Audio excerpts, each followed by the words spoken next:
दोस्तों, बिहार में विधानसभा चुनाव है और एक तरफ इंडिया तो दूसरी तरफ एनडीए गठबंधन है। ये आप जानते ही हैं।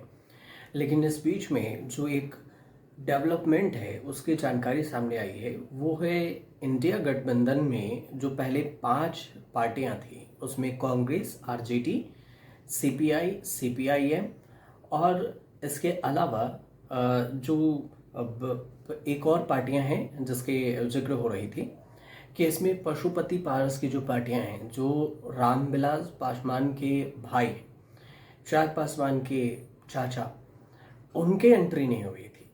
लेकिन अब कहा जा रहा है कि इसमें न सिर्फ एलजेपी, जो रामविलास पासवान के भाई पशुपति पारस वाला जो पार्टी है, एलजेपी की एंट्री हुई है, बल्कि जीएमएम, जो झारखंड मुक्ति मोर्चा है, जो हेमंत सोरेन की पार्टी है, उसकी भी एंट्री हो गई है। और ये इस बैठक में, इंडिया गठबंधन के बैठक में अब फाइनल मुहर भी लग गया है कि 2 और पार्टियां बिहार में एंट्री ली है इंडिया गठबंधन में।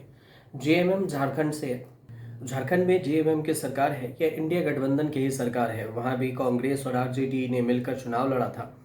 तो अब जो इंडिया गठबंधन की बैठक हुई है शनिवार को, वो तेजस्वी यादव के घर पर हुई और इसमें इंडिया गठबंधन के तमाम पार्टियों के नेता मौजूद रहे। सीट शेयरिंग पर भी चर्चा हुई है।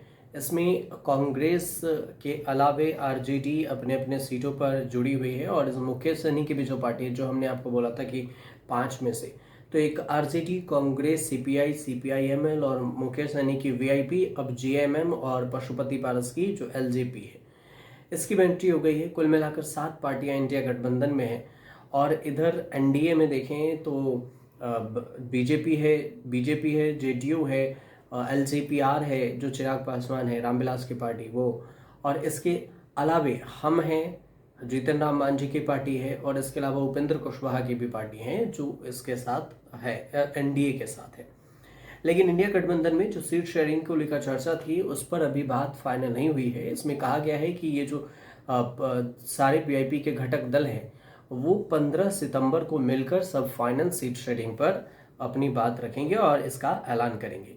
हालांकि तेजस्वी यादव का ये कहना है कि सभी दलों से अभी बातचीत हुई है और 20 साल से यहाँ पर बिहार के हालात हैं वो ख़राब हैं और ठीक नहीं हुआ है, और हमारी जो माई बहन योजना है उसकी भी कॉपी की जा रही है बिहार में बीजेपी के द्वारा। उधर अब जो जेएमएम और पशुपति पारस की पार्टी की जो एंट्री हुई है, तो इसमें ये राजेश राम हैं, जो कांग्रेस के प्रदेश अध्यक्ष हैं बिहार के, उनका कहना है कि बैठक पॉजिटिव रहा, सभी सीटों पर फॉर्मूला तय हुआ है और झारखंड मुक्ति मोर्चा और पशुपति पारस गुट को भी सीटें दी जाएंगी। अब हर पार्टी को तय करना होगा ताकि जल्द ही अंतिम फार्मूला हो सके। इसके अलावा दिल्ली में भी बैठक होनी है। दिल्ली में बैठक होगी, फिर राहुल गांधी भी इस पर, मल्लिकार्जुन खड़गे और सोनिया गांधी, इन सब के बैठक के बाद ये पता चलेगा कि कौन कितने सीटों पर चुनाव लड़ेगा। लेकिन अब तक सारे मामले पॉजिटिव रहे हैं। इसमें यह भी कहा गया है कि सीट बंटवारों का जो फैसला है, वो एक कहा जा रहा है कि भागलपुर, मुंगेर और बांका, झारखंड से सटे हुए जो इलाका है उसमें झारखंड मुक्ति मोर्चा लड़ सकती है, जहां पर इंडिया गठबंधन का जनाधार ज़्यादा है।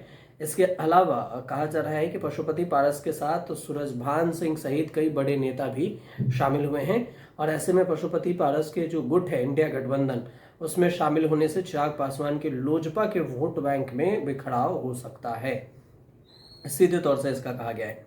हालांकि जो सीट शेयरिंग की बात हो रही है, तो ये सीट कहा जा रहा है कि ये मुकेश सहनी जो है 60 सीटों पर दावा ठोक रहे हैं, जबकि ऐसा है कि उन्हें 60 सीटें मिलने के चांस तो नहीं है। लेकिन 2020 के फार्मूले पर इंडिया गठबंधन चुनाव लड़ सकती है। 2020 में जहां पर विधानसभा में 29 से ज़्यादा सीटों की डिमांड कर रही थी लेफ्ट के दल सीपीआई, तो इस बार भी इतनी सीटों की डिमांड में है, लेकिन इतना सीटें अभी नहीं होगी क्योंकि 2 और गठबंधन आ गए हैं। तो हो सकता है सीटों का बंटवारा थोड़ा सा कम रहे। अब कम कम भी मिलता दिख रहा है छोटे दलों को।